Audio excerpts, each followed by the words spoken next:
Olá pessoal, sou o professor Fabrício. Vou ministrar para vocês hoje uma aula sobre Parmênides e Zenão. Parmênides e Zenão, de Eleia, formam a chamada Escola Eleática, que é uma das tradições filosóficas mais importantes desse período chamado pré-socrático, período arcaico da história grega. Parmênides é um filósofo extremamente influente. Influenciou, por exemplo, Platão e Aristóteles de vários modos. Ele é o primeiro que se sabe a fazer um tipo de ontologia. Ontologia, estudo do ser, ontos, o ser, que é o tema principal abordado pelo Parmênides. Seu discípulo, Zenão, é considerado o criador da dialética. Aristóteles, por exemplo, considera assim: dialética enquanto um tipo de argumentação confrontativa que visa demonstrar algo ou encontrar alguma verdade. Segundo o próprio Aristóteles, Zenão é o primeiro dialético. Parmênides de Eleia viveu entre cerca de 530 a 460 a.C. Parmênides é aproximadamente contemporâneo a Heráclito. Defendeu teorias muito distintas da dele, porque os dados bibliográficos de Parmênides. Parmênides nasceu em Eleia, hoje Vaia, na Itália. Foi discípulo do pitagórico Amínias e mostra conhecer a doutrina pitagórica. Provavelmente também seguiu as lições do velho Xenófanes.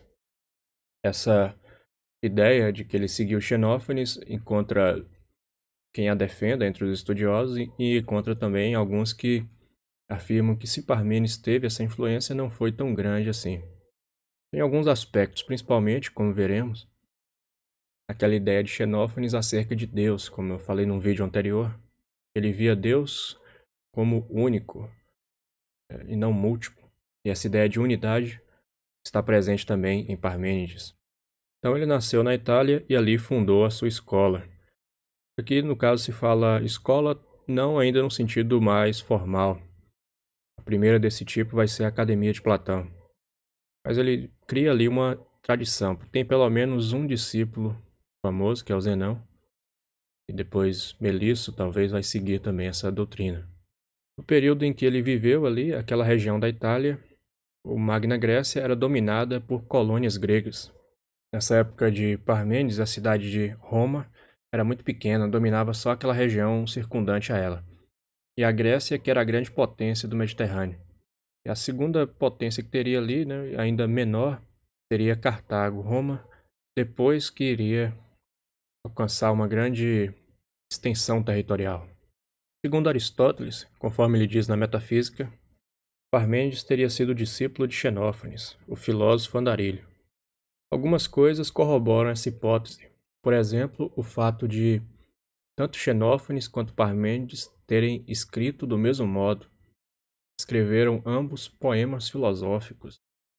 Também a ideia, como eu falei antes, de unidade, a ideia de uno. No caso Xenófanes, Deus. No caso Parmênides, como veremos, o ser.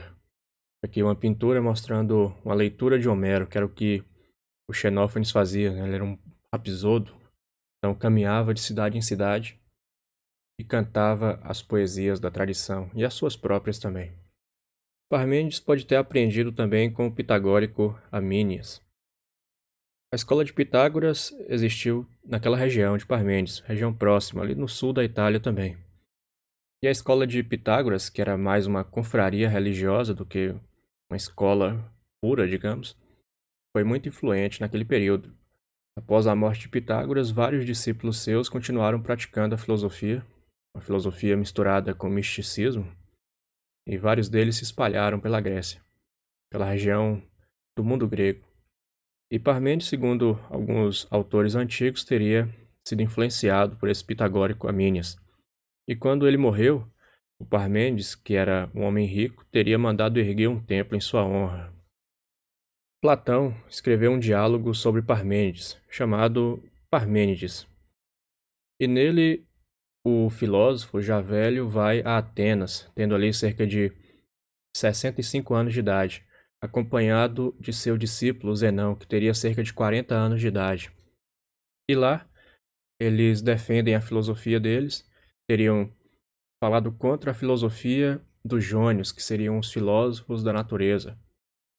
tal como Tales, Anaximandro, Anaxímenes e outros, porque Parmênides ele se foca mais já no que será depois visto como metafísica, né? Será formulado assim por Platão e Aristóteles. Ele fala da ontologia. E nesse diálogo, Parmênides, aparece lá o Sócrates, ainda muito jovem, não é dita a idade dele, mas supõe-se que uns 20 anos de idade. E ele é um dos jovens que está ali escutando a leitura do livro, que é feita por Zenão.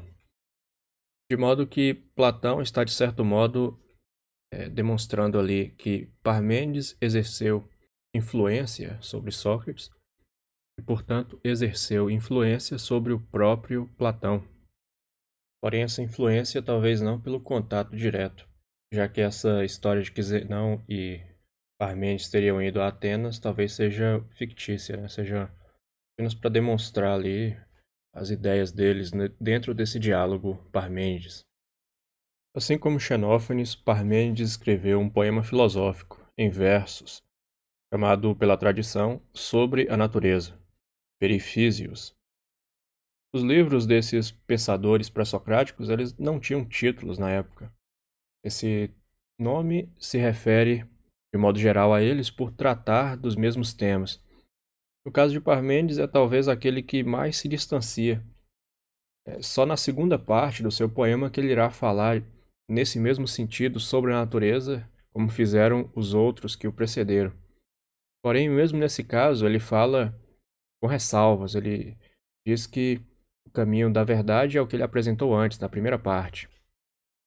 Então, o poema filosófico de Parmênides consiste em duas partes precedidas por um preâmbulo. A primeira parte trata da verdade, aletheia, que essa escultura mostra a verdade personificada como uma deusa aletheia. Lete é o esquecimento e a é não, então aletheia, não esquecimento.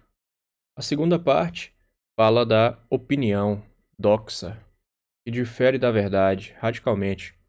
Da primeira parte se conservam muitos fragmentos, inclusive alguns longos, mais do que de outros pré-socráticos. Aqui o começo do poema de Parmênides.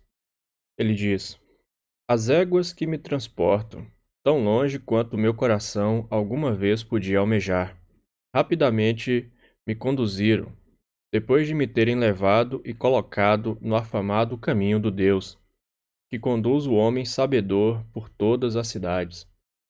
Por essa estrada fui levado, por este caminho os sensatos animais me transportaram, puxando o carro, e donzelas me guiavam, e o eixo, levado ao rubro, nos cubos soltava o silvo de uma siringe, pois de ambos os lados, com força era impelido pelas duas bem torneadas rodas, enquanto as filhas do sol se apressavam por levar-me para a luz. Depois de abandonarem a morada da noite e de com suas mãos terem retirado os véus das cabeças. Então ele descreve como uma subida ao céu, levado por filhas do deus Sol de Hélios, e ele é levado para a luz. E essa parte que fala que de suas cabeças retiram o véu, então é um desvelamento, né? É a aletheia, o que estava oculto, que é mostrado e prossegue. São fechados por grandes batentes, e a justiça vingadora empunha os ferrolhos alternados. A ela seduziram as donzelas, com brandas palavras e habilmente persuadiram a retirar rapidamente a tranca aferrolhada dos portões. Então, sobe nessa imaginação, nessa imagem que ele cria, aos céus conduzido por Auriga. E chegando lá, se depara com um portão e pede que a justiça vingadora, Dick, o deixe entrar para ter acesso à verdade que está ali preservada, que está ali trancada. Então, ele usa, assim como usou bem antes dele, Anaximandro, a ideia da justiça. No caso aqui, ele usa a palavra Dike, que é a justiça vingadora, ou Temis, que é a justiça de modo geral.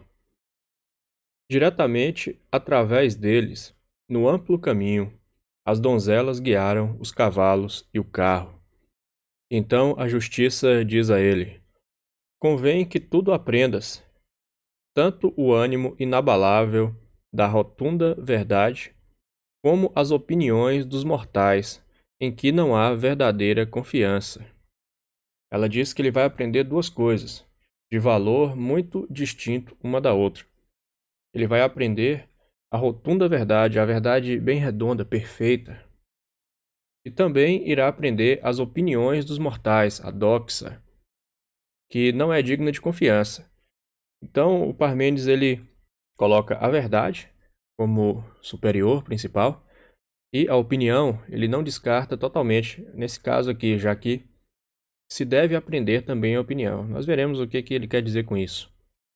Todavia, aprenderás isto também, como aquilo em que se acredita deve sê-lo sem qualquer dúvida, fazendo passar todas as coisas através de tudo. O filósofo da época romana Sexto Empírico, é um cético, nos transmitiu trechos do poema, e ele considera que essa viagem de Parmênides é um tipo de alegoria da iluminação, já que ele passa da ignorância da noite e vai em direção à luz, ao conhecimento, simbolizado pela luz. Aqui a deusa Verdade, Aletheia, desvelada. Os únicos caminhos de investigação em que importa pensar, diz a deusa Justiça. Aquilo que é e que lhe é impossível não ser. É a via da persuasão, por ser companheira da verdade. O caminho, primeiro e o mais certo, é o seguinte: aquilo que é, e é impossível não ser. Que existe, existe, não pode não ser. O outro, aquilo que não é, e que forçoso se torna que não exista. Esse te declaro eu que é uma vereda totalmente indiscernível, pois não poderás conhecer o que não é.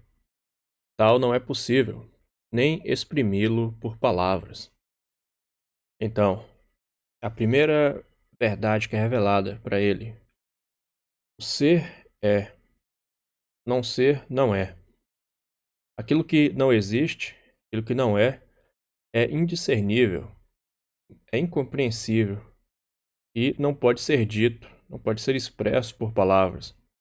Você só pode pensar e só pode falar o que é o ser. O não ser, não se pode nada. Então, existem dois caminhos que se pode trilhar. No começo do poema é dito: tem o caminho da verdade, que é perfeita, e tem o caminho da opinião, que os homens vacilantes trilham. Parmênides certamente demonstra preferir esse caminho da verdade. A opinião ele vai abordar até a seu contragosto, pelo que parece. O caminho da verdade, da razão, estabelece que só há duas possibilidades. O objeto da investigação ou existe ou não existe. É ou não é. Não existe uma terceira possibilidade, é terceiro excluído. Uma coisa só pode existir ou não existir. Ser ou não ser, não há outra possibilidade. O ser é, o não ser não é. Não pode ser pensado nem dito. Forçoso é que o que se pode dizer e pensar seja, pois lhe é dado ser, e não ao que nada é. Então, existe o ser e não ser não existe. Não pode ser pensado e nem dito. Você fala não ser, só que até essa fala, de certo modo, é imprópria. Então, aquilo que não existe não pode ser pensado nem dito. Somente se pode pensar e dizer aquilo que é. Aqui eu não coloquei nenhuma imagem porque não ser não pode ser representado também. Tudo que existe, portanto, é ser. O ser é a totalidade da existência. E o contrário do ser seria o não ser, esse não é. Ou seja, não existe. Pois nunca à força será mantida a demonstração de que existe o que não é, mas deves afastar o teu pensamento desta via, e não permitir que o hábito, filho da muita experiência, te obrigue a seguir este caminho, ao fazer com que uses um olhar que para nada se dirige, ou um ouvido e uma língua cheia de sons sem significado. Julga com a razão a prova muito contestada a que me referi. Que é dito aqui: os sentidos confundem, a visão confunde, a língua diz coisas sem sentidos. Então, o que você vai usar para encontrar a prova? Você vai usar a razão. Parmênides é um dos primeiros a ter essa ideia racionalista. A ideia de que o sentido pode ser enganoso, para ele o sentido é enganoso, o olhar, e a razão é que vai descobrir a verdade. A razão é um instrumento para você investigar a realidade. E o hábito também é rejeitado por ele, então a experiência não é algo que te dá um conhecimento verdadeiro, te dá apenas opinião. O caminho da opinião é a experiência dos sentidos, os quais são enganosos. Os nossos sentidos nos enganam de diversos modos. Aí Parmênides talvez tenha pensado, assim como vários outros filósofos depois foram pensar, né? Por exemplo, Descartes, você não pode confiar naquilo que te engana.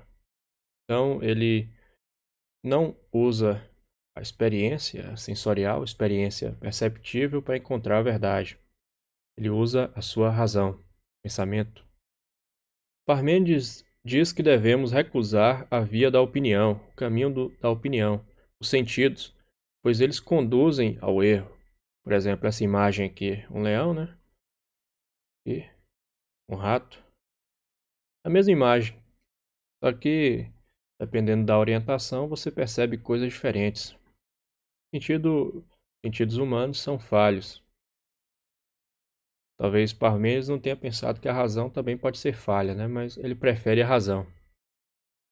Segundo Parmênides, somente a razão revela a verdade. Então, você vai estudar o mundo, vai estudar a realidade, não por meio de experiência, não por meio daquilo que você consegue observar, daquilo que é acessível à sua visão, aos seus ouvidos, mas você vai investigar as coisas fazendo uso da razão. É ela que te conduz nesse caminho que leva até a verdade. Ele diz: de um só caminho nos resta falar, do que é. Neste caminho há indícios em grande número de que o que é ingênito e imperecível existe, por ser completo, de uma só espécie, inabalável e perfeito. Então, tem lá as duas vias primeiras, né? A via da verdade e a via da opinião. Aqui ele está na via da verdade, que é a via usada, seguida por meio da razão. E a primeira coisa que é dita para ele pela justiça é que o ser é e o não ser não é. As imagens aqui, né, referência à peça de Shakespeare, o Hamlet, né, que fala ser ou não ser.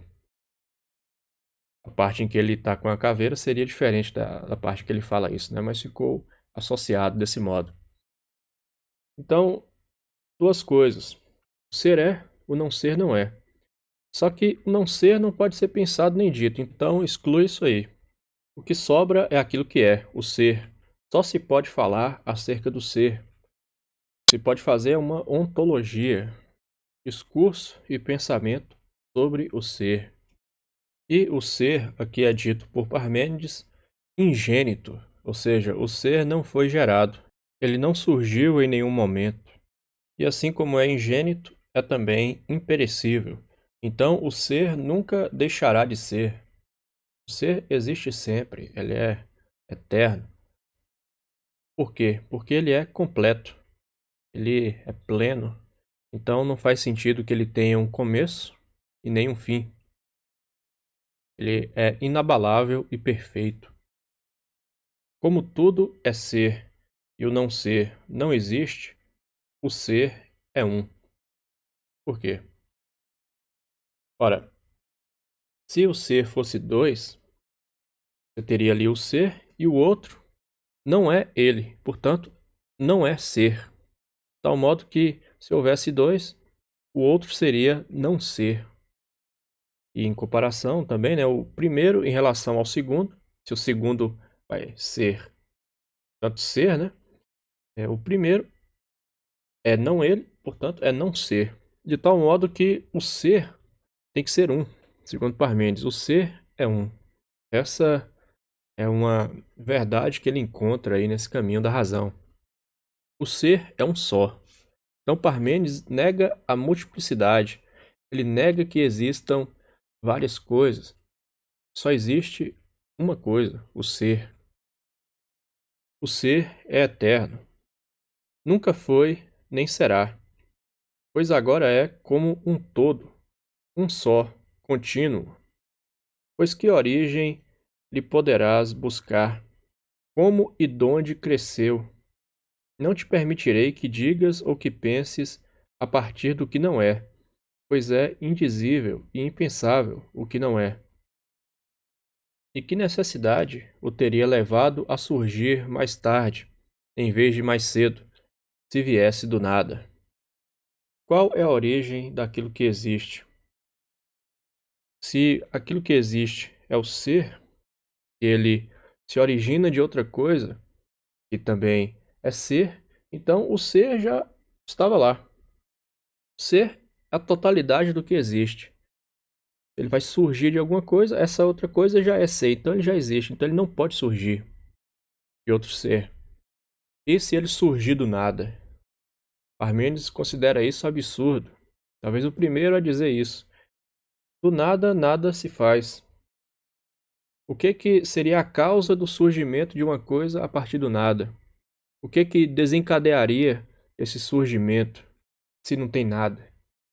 Não há existência? E por que ele teria surgido em um determinado momento e não em outro, se não tem nada, se é tudo ausência de existência? Então ele fala, é absurdo dizer que o ser poderia ter surgido do nada. E dizer que ele surgiu do ser também é absurdo, já que se já era ser, então já está lá o ser, não tem surgimento. Então o ser, ele existe sempre, ele é perene. Então o ser não pode ter surgido de maneira alguma, pois ou surgiria do não ser, que não existe, e o que é impossível, né? Porque o que não existe não pode dar origem a nada, ou surgiria do ser, mas como o ser é um, então ele já existia, já estava lá. E como poderia ser no futuro o que é? Como poderia gerar-se? É que, se gerou, não é, nem é se alguma vez vier a ser no futuro. Assim se extingue a geração e a destruição é coisa inaudita. Algo que surge em algum momento não era, senão não teria surgido. E algo que deixará de ser, né, então em algum momento ele não será. Então, se algo teria origem, ele teria que ter passado do não ser ao ser. E isso é impossível. O ser não pode se originar do não ser. E do mesmo modo, não pode passar o ser para o não ser. Porque se fosse o caso, não existiria nada. Além disso, o ser é indivisível. Ele diz: nem é divisível, pois que é homogêneo. Nem é mais aqui e menos ali, o que o impediria de manter a coesão. Mas tudo está cheio do que é. Assim, é todo contínuo, pois o que é aproxima-se do que é. Então, o ser, que talvez ele fale em referência a todo o universo, todo o cosmos, ele não é divisível, ele é um só, é uno. Além do mais, ele é homogêneo, então ele é da mesma natureza em todas as partes. Ele não é mais em uma parte do que em outra, ele não é mais ser em uma parte do que em outra, isso é impossível. Ser é sempre total, é coeso. Além disso, ele é contínuo, contínuo e cheio. Então, se Parmênides estiver aqui Extrapolando isso para o mundo natural, na visão dele, então, não haveria o vácuo, não haveria vazio. Tudo é pleno, tudo é ser. Então, para Parmênides, seria impossível você dividir alguma coisa na realidade. Aqui uma divisão, né, uma separação de objetos seria apenas aparência. Na verdade, o ser continua em tudo ali, não está sendo dividido o ser. Também o ser é imóvel, diz Aristóteles no livro do Céu. Partindo desses raciocínios, deixando de lado o testemunho dos sentidos e negligenciando-o sobre o pretexto de que se deve seguir a razão, alguns pensadores, se referindo a Parmênides e sua escola, ensinam que o todo é um, imóvel e ilimitado, pois o limite só poderia limitar em relação ao vazio. O ser, para Parmênides, é imóvel, porque ele iria se mover para onde? Ele iria se mover para o que existe ou para o que não existe? Ora, se ele vai se mover para o que existe, então aquilo que já existe já é ser, então ele já está lá. Se ele vai se mover para o que não existe, ele não pode, porque se não existe, como é que ele vai se mover para lá? Então, o vazio não existe para Parmênides. Não, o mundo não é um ser que está ali no vazio. O vazio não existe, só existe o ser, só existe aquilo que é. E nessa visão aqui de Aristóteles, ele fala do ser como ilimitado. Isso aqui talvez se referindo a Melisso, não a Parmênides, já que Parmênides diz que o ser é de algum modo redondo, ele fala ali, né? Então ele é perfeito. Algo que é ilimitado não seria perfeito nessa visão. Porém, ele não poderia ter um limite desse modo, já que ou ele se limitaria com ser, então esse outro seria o contrário do ser, que seria não ser, que é impossível, ou com o vazio, mas o vazio, enquanto algo que não existe, não existe. Então é não ser, também não poderia ser o caso. De modo que o ser permanece imóvel. O ser é imóvel. Os sentidos, nossa visão, nosso tato, tudo mais, nos mostram que existe um movimento. Nós percebemos aquilo que chamamos de movimento. Mas Parmênides diz que você deve confiar na sua razão e não nos sentidos. E a razão demonstra que o movimento não existe, por esse argumento. Se o ser vai se mover para algum lugar, tem que ser ou para o ser, então ele já está lá, ou para o não ser, o que é impossível. Então o ser é imóvel. É um argumento lógico. Segundo Parmênides, o ser não se move, pois o lugar para onde vai existe. Se existe, é ser, então ser já está lá. Ou se não existe lugar, não tem como ir. Mas uma vez que há um limite extremo, está completo, diz Parmênides, como a massa de uma esfera bem rotunda, de todos os lados, em igual equilíbrio em todas as direções, a partir do centro. Pois força é que não seja um tanto maior ou um tanto menor num ou noutro ponto. Ele usa a forma da esfera como uma forma que é perfeita e totalmente equilibrada, porque um cubo, por exemplo, as quinas do cubo estão mais distantes do centro do que as faces dele, os lados ali do cubo. Uma esfera não, cada ponto de uma esfera perfeita, da superfície dessa esfera, está equidistante do centro. Aqui nessa imagem, uma esfera de silício, que é a esfera mais perfeita já produzida, mais próxima da perfeição, já que o objeto material assim não é nunca totalmente perfeito. Na verdade, se diz que a esfera mais perfeita conhecida pelo homem é o Sol, já que ele tem uma gravidade tão grande que ele se torna, por conta disso, uma esfera muito mais lisa e redonda, né, do que a Terra, que é ligeiramente achatada nos polos. Então Parmênides diz que o ser é como uma esfera. Talvez por isso que se pode pensar também que ele está se referindo ao mundo ou ao universo, que seria num formato, algo real. Então tem uma superfície, é sólido. e é o mesmo em todas as partes, equilibrado, não se move de nenhum modo. Então Parmênides está recusando os sentidos enquanto caminho para a verdade. O que mostra a verdade é a razão. Os sentidos nos mostram que existe, ou pelo menos nos iludem de que existe o movimento, mas a razão diz: o ser é imóvel. Os sentidos nos indicam que existe mudança, que as coisas se alteram, mas a razão diz: o ser é sempre o mesmo, porque ele poderia mudar para não ser, o que é impossível, ou para outro ser, mas aí já é ser, então não muda, não faz sentido. Os sentidos nos dizem que existem várias coisas. Por exemplo, quantas patas tem esse elefante aqui da imagem? Só que os sentidos enganam.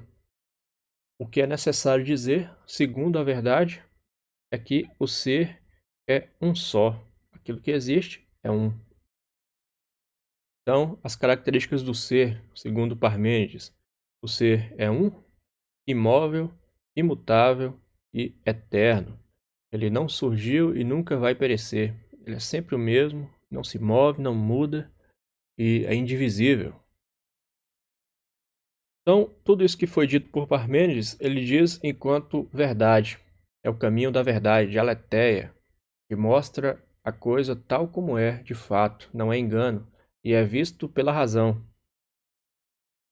Essa é a primeira parte. Porém, na segunda parte do poema, ele fala: é importante que o homem conheça também a opinião. Ela é falha, é o que a gente viu logo no começo, que ele diz que se deve conhecer também aquele que é conhecedor das coisas.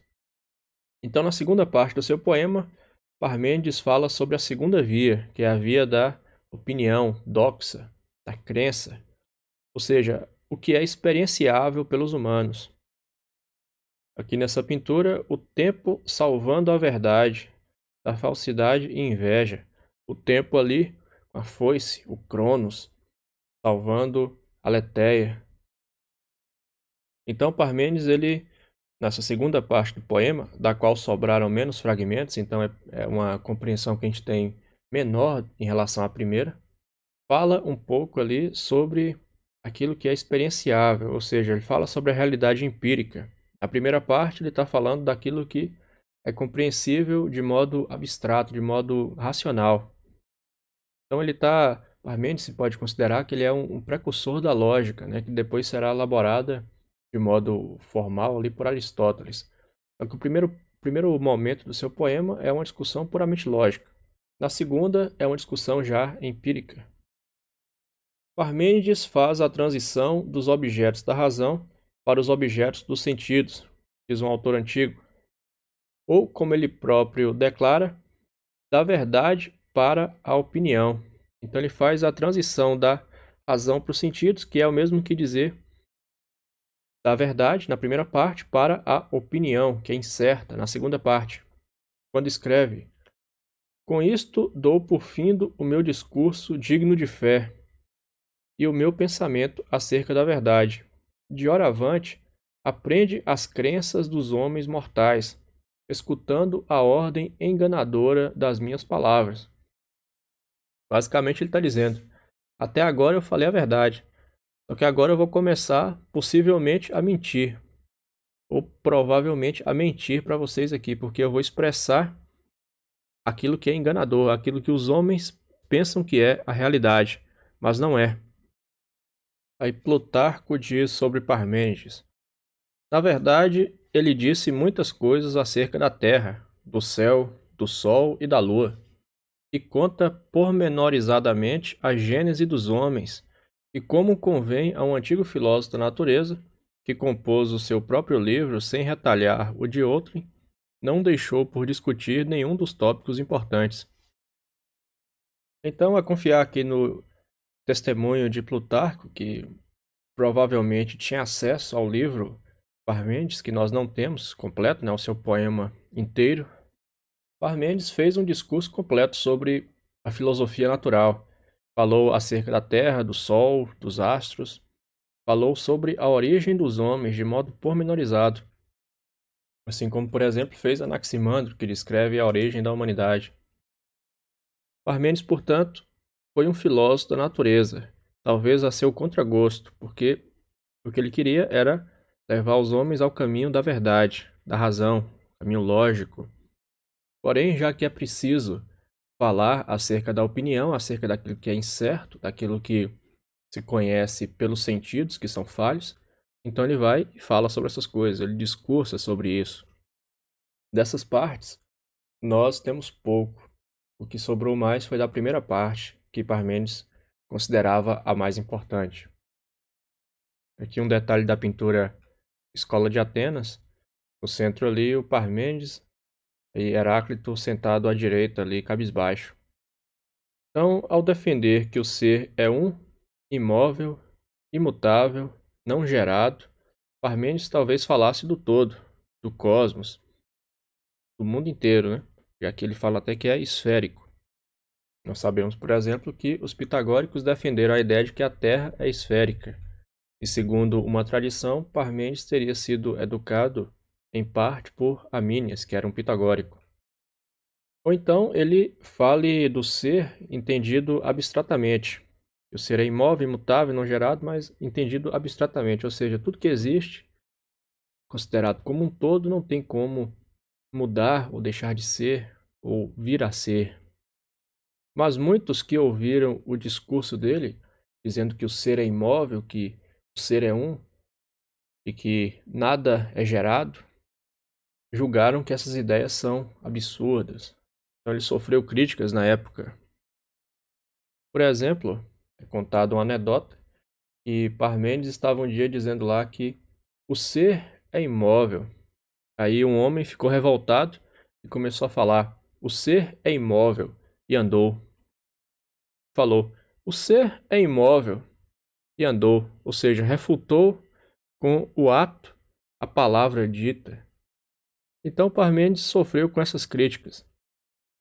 E ao seu auxílio, ao seu socorro, veio o seu discípulo, Zenão.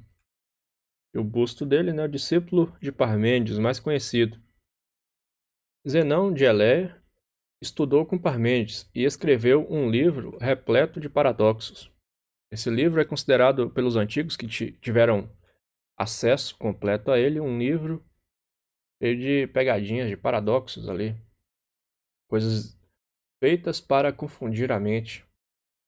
É considerado, Zenão, por Aristóteles, o criador da dialética, por esse modo de argumentar, de defender as suas ideias por meio desses argumentos lógicos.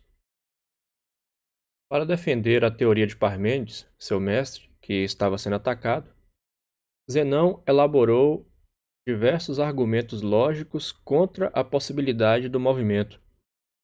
Então, se o cara estava lá dizendo que o ser é imóvel e andando, querendo demonstrar que é ridícula a ideia, Zenão falou: não, eu vou te provar que você está errado. Eu vou demonstrar aqui que você não está andando, não. Você está parado, você está imóvel. E elabora os seus argumentos.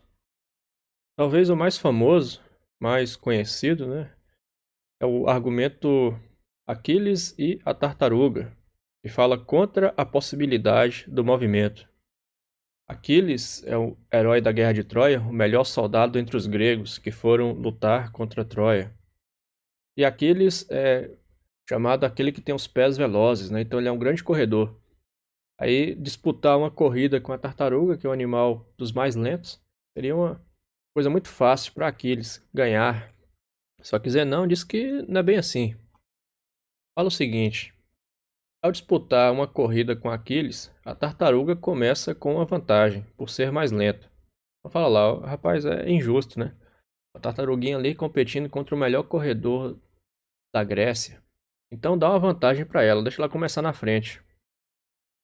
Só que claro que não teria problema, né? Já que Aquiles vai ultrapassar. Porque não fala. Na verdade ele não ultrapassa não. Por quê? Os dois começam a corrida ao mesmo tempo. Da largada, a tartaruga começa bem à frente de Aquiles. Aí ele corre para chegar nela.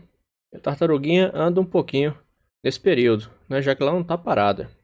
Acontece que para Aquiles ultrapassar a tartaruga, ele primeiro tem que chegar ao local de onde ela partiu. Porém, quando ele chega ao local de onde ela partiu, a tartaruga já andou um pouco, então ela está mais à frente. De modo que, para ultrapassá-la, ele tem que chegar de novo ao local onde ela está agora, né? Então ele corre, corre.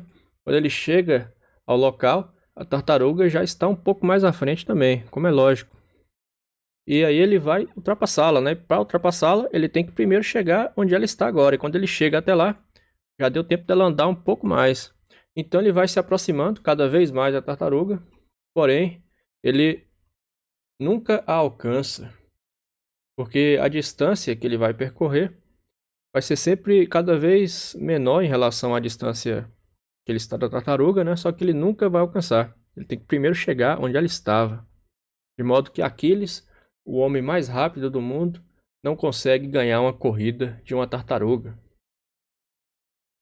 Considerando-se o espaço como infinitamente divisível e também o tempo como infinitamente divisível, você pode dizer que a distância vai diminuir sempre, cada vez mais, porém nunca vai chegar numa distância que é indivisível, de modo que essa aproximação prossegue indefinidamente. Isso aí, né, obviamente é uma coisa absurda, aí por que Zenão fala desse modo? Já que é assim, então o movimento, que parece uma coisa tão óbvia, e o cara falou que o ser é imóvel e andou, não é assim tão óbvio, na verdade. A compreensão humana de uma coisa empírica não serve para refutar um argumento lógico. Bom, isso é um exemplo de um paradoxo, o mais famoso paradoxo, talvez da filosofia de modo geral. Aquiles e a tartaruga. Aqui nessa imagem, outro exemplo de um paradoxo. E se Pinóquio disser, meu nariz vai crescer? Ora, Pinóquio é aquele que, quando mente, o seu nariz cresce. Aí ele fala, meu nariz vai crescer. Se ele falou a verdade, o seu nariz não deve crescer. Só que se o nariz dele não cresceu e ele falou, meu nariz vai crescer, quer dizer então que ele mentiu. E se ele mentiu, o nariz dele deve crescer. Então, como faz, né? O que acontece? O nariz dele cresce ou não? É impossível de solucionar, né? É um paradoxo. O dizer não, muitos tentaram solucionar ao longo da história. Soluções diversas, né? A mais famosa é de Aristóteles na física. Porém, para alguns, até hoje não se tem uma resposta suficiente. Se sabe pela experiência que Aquiles iria ultrapassar a tartaruga. Agora, demonstrar logicamente o porquê que Zenão está errado nesse argumento é o mais difícil. Outro paradoxo, esse é o chamado paradoxo do corredor. É semelhante. Seguinte, para que um corredor percorra uma certa distância, digamos que ele vai correr 100 metros. Antes de correr 100 metros, ele primeiro precisa correr a metade dessa distância, que é perfeitamente lógico. Então ele vai ter que percorrer primeiro 50. Só que antes de percorrer os 50, ele tem que percorrer a metade disso. Também faz todo sentido. Porém, antes de percorrer a metade da metade, ele tem que percorrer a metade da metade da metade do caminho. Faz todo sentido também. E antes de percorrer isso, ele tem que percorrer a metade da metade da metade da metade. Ou seja, como o espaço é infinitamente divisível, ele tem que percorrer um número infinito de trechos, sempre a metade da metade. E como é impossível percorrer uma distância infinita num tempo finito, o corredor nunca chega ao final. Ele corre, corre sempre a metade da metade da metade da metade e nunca alcança a linha de chegada. Aqui mais um exemplo de um paradoxo. Então você está me dizendo que tudo que você diz é mentira. Outro diz sim, paradoxo. Tudo que ele diz é mentira? Isso que ele está dizendo agora é mentira ou é verdade? Se for verdade, quer dizer que nem tudo que ele diz é mentira.